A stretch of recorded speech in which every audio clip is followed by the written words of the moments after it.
అదే రాజు కొంచెం పైకి పెట్టుకోండి. సార్, ఎక్కడి నుంచి వచ్చారు సార్? పిఠాపు నియోజకవర్గం. ఎలా ఉంది సార్ మీ ఎమ్మెల్యే గారి పాలన? చాలా బాగుంది. గతంలో చూశారు, మరి వైసీపీ పాలన కన్నా మరి ఇప్పుడు ఎలా ఉంది? ఇప్పుడైతే చాలా బాగుంది. మొత్తం పథకాలన్నీ కూడా అందరికీ అందుతున్నాయి. అంటే పవన్ కళ్యాణ్ గారు వచ్చింది వచ్చి 9 నెలలు అవుతుంది కదా సార్, ఎలా ఉంది అంటారు?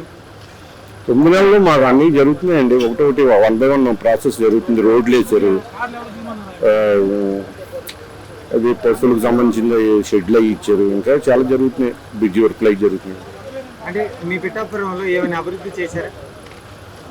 అదే కదా అభివృద్ధి అంటే, ఒకటి ప్రాసెస్ జరుగుతున్నాయి కదా.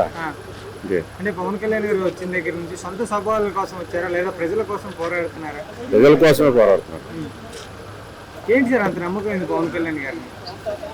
1 by 1 ఇప్పుడు ఇదివరకులా కాకుండా ఇప్పుడు ప్రోగ్రామ్స్ అన్ని జరుగుతున్నాయి కదా. ఆయన రాకపోయినా ఇక్కడ ఇన్ఛార్జ్ చూసుకుంటున్నారు. ఆయన అన్ని ఏ పని వచ్చినా ఆయన దగ్గరికి వెళ్తే చేసి పెడుతున్నారు. సరే, అంటే పవన్ కళ్యాణ్ గారు కార్పొరేటర్కి ఎక్కువ, ఎమ్మెల్యేకి తక్కువ చెప్పి జగన్ గారు మాట్లాడారు, ఎలా భావిస్తున్నారు?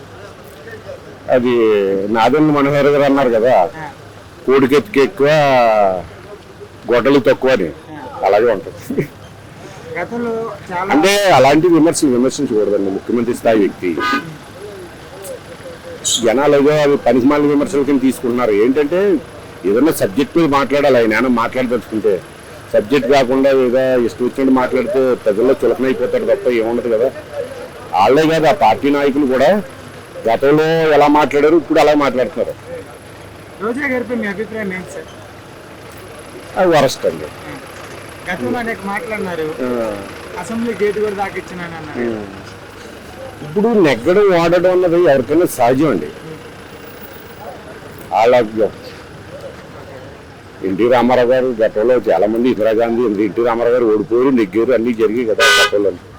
నెగ్గడం వాడడం అన్నది సహజం. ఎవరో డిసైడ్ చేయడానికి ఇవాళ నెగ్గారు గేడు. మరి ఆ మాట ఏమనాలి? అన్న ఇప్పుడు గేడు దాటిన వ్యక్తి ఆవిడ ఓడిపోయింది, ఆవిడ గేడు దాటలేదు కదా. వన్ వర్డ్ లో ఏం చెప్తారు సార్ మీ పవన్ కళ్యాణ్ గారి గురించి? ఎక్సలెంట్ అండి. ఆయన రాకపోయినా పనులన్నీ కూడా సక్రమంగా జరిగిపోతున్నాయి. ఆయన ఫోన్లో మొత్తం అన్ని ఇక్కడ చేస్తున్నారు.